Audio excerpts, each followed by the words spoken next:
Mercedes a définitivement parcouru un long chemin dans la résolution du problème du martionnage. Le rebondissement de la voiture a présenté un énorme problème depuis le début de cette saison. Mercedes a lutté pour le résoudre. Course après course, la W13 rebondissait comme un kangourou, ce qui a commencé à affecter la santé des pilotes et à les exposer à des blessures. Si on regarde les performances de la W13 de Mercedes au Grand Prix d'Autriche le week-end dernier, on voit la différence. La voiture roule mieux et Lewis Hamilton est optimiste quant au fait que son équipe a finalement atteint un tournant dans sa saison 2022. Une semaine avant la prochaine compétition en France, les Silver Arrows préparent-ils des mises à niveau?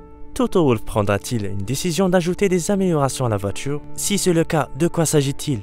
Continuez à regarder les amis, nous allons aborder ce sujet en détail. N'oubliez pas de vous abonner à notre chaîne, activez la cloche pour recevoir toutes les nouvelles vidéos, beaucoup de nouvelles actualités. Invitez aussi vos amis intéressés par la Formule 1. Certaines informations parlent déjà des nouvelles mises à niveau de la W13 pour le GP de France le week-end prochain. Selon le directeur de l'ingénierie de piste de l'équipe, Andrew Chauvelin, Mercedes a actuellement une meilleure vision des changements à faire pour améliorer la voiture de son équipe, et a confirmé que les mises à niveau précédentes faites à Silverstone étaient très encourageantes et qu'il les considère comme les premières sur la ligne que Mercedes a commencé à Barcelone. La route que nous voulons prendre est maintenant de plus en plus claire et c'est encourageant du point de vue du développement. Je pense que la mise à niveau à Silverstone est la première de la ligne que nous avons commencé à créer à Barcelone et il est encourageant de voir que cela a fonctionné. Voyons donc ce que Mercedes prévoit d'apporter en France. Dans une récente interview, Lewis Hamilton a déclaré que son équipe s'améliore évidemment, mais que certains changements doivent être introduits. Nous nous améliorons, mais il nous manque 3 ou 4 dixièmes pour pouvoir gagner. Notre direction va vers une augmentation de la force portante. L'augmentation de l'effet de sol est en fait l'élément principal sur lequel l'équipe va se concentrer. La réduction de la hauteur est également un défaut important à corriger parce que la W13 souffre toujours de la porosité causée principalement par le réglage abaissé. L'abaissement du châssis à l'arrière aidera également à réduire l'excursion de la suspension arrière qui doit travailler dans une gamme de seulement quelques millimètres. La compression du travail élastique des ressorts, des barres et les amortisseurs permet à la voiture d'être plus réactive et inattendue.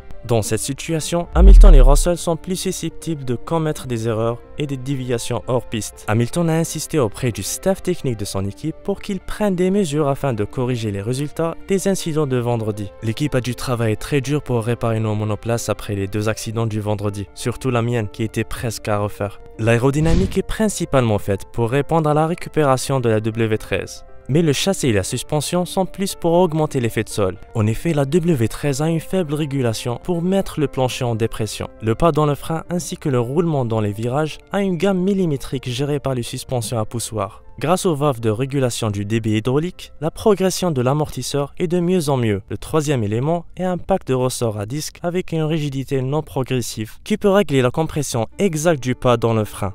Les barres anti-rouille avec des éléments interchangeables donnent plus de possibilités de réglage pour contraster la position latérale de la carrosserie du véhicule. En plus, un effet de contraction est transférable dans le virage qui maintient le pneu interne près de la piste et fournit une belle précision de conduite, avec une réduction de sous-virage dans laquelle nous sommes capables d'observer une meilleure gestion de la dégradation du pneu. Dans tous ces changements, certaines voix s'interrogent. Mercedes prend-elle en considération le plafond des coûts? Dites-nous dans les commentaires ci-dessous. Que pensez-vous des changements apportés par Silver Arrows pour la compétition en France? Quelle est votre opinion sur le plafonnement du budget des équipes? Si vous avez aimé cette vidéo, mettez un like et invitez vos amis à regarder. En vous abonnant à notre chaîne, vous recevez toutes les nouvelles mises à jour de Formule 1. Merci d'avoir regardé, à la prochaine fois.